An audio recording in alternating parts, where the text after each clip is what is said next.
Hi everyone, I'm Michael, Director of Global Product Marketing for Pokemon Go. Welcome to the first of our new Developer Diary series. Our goal is to give players a behind-the-scenes look into some of our past, present, and future initiatives in Pokemon Go. For our first ever Dev Diary, we thought it might be fun to do a deep dive into a fan-favorite event, Community Day. And as one of the creators of the event back in 2018, I'm excited to be your host. Today, I'm going to cover how Community Day came about, how we picked the featured Pokemon and attacks, and what's in store for the future. I may also share some fun facts and stories along the way. But before we get started, I'd like to ask you a question. Which Community Day event do you think had the highest single-day trainer participation in 2021 so far? Leave a comment down below with your guess, and I'll reveal the answer later on in this video.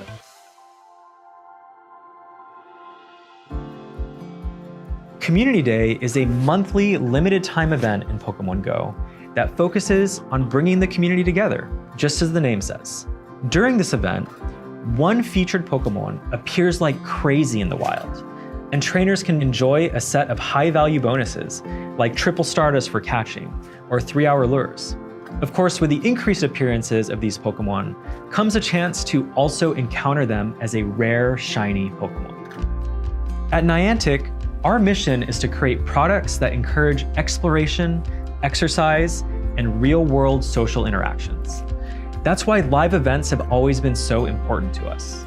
Back in 2017, we started hosting major in-person events for Pokemon Go, but we quickly realized that it wasn't logistically possible to have a Go Fest or a Safari Zone in every city around the world. We instead decided to try and flip that model. Why not create a hyper-focused experience in Pokemon Go, which communities all around the world could rally behind and host their own live events and meetups for?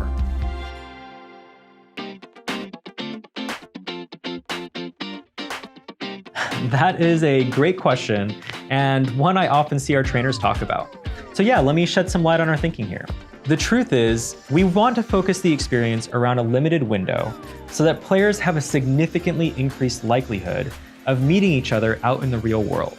This also means that we can set a higher multiplier on bonuses while maintaining the game's balance. We hope it also increases the chance of trainers experiencing this special moment with others out in their communities.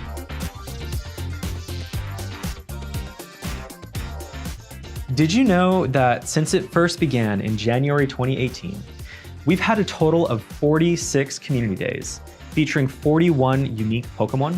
Our vision for Pokemon Go is for it to be a forever game, something that trainers can grow up with and play with their own families as they get older.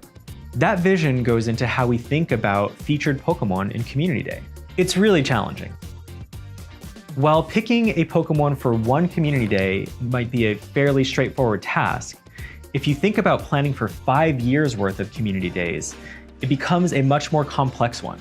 We want to ensure that every year there's a great mix of different Pokemon to celebrate, and we also try to make decisions for these Pokemon based on data. Community Day isn't just an opportunity to catch rare Pokemon. It's also an opportunity to let Pokemon of all kinds enjoy the spotlight. Every Pokemon is unique and special in their own way, and we love that Community Day lets so many Pokemon shine. When it comes to exclusive moves, something we try to think about is overall game balance, both for trainer versus trainer and raid or gym battles. Community Day exclusive moves should be strong and exciting, but not so overpowered that they outclass every other Pokemon you can get normally. We want to avoid power creep and ensure there is balanced gameplay, so our game designers pay close attention to their overall impact.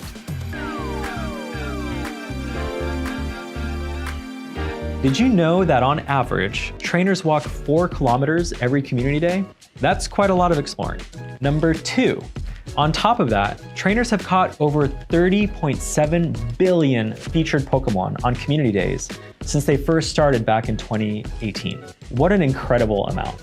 And 3, finally, as promised, the Community Day with the most player participation in a single day in 2021 was none other than Eevee. That's right, August 15th saw the most amount of trainers participate in Community Day of all the Community Days this year so far. Did you guess that correctly?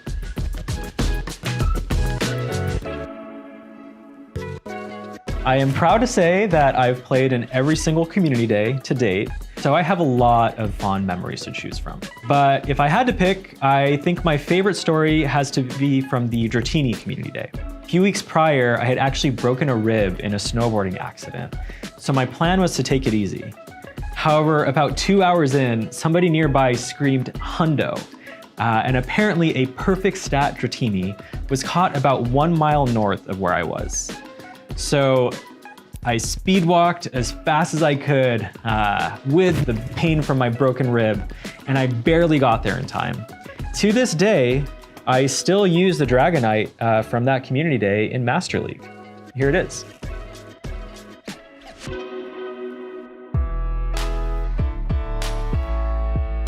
I am so excited for the future of Community Day, not just for next month, but for 2022 and beyond.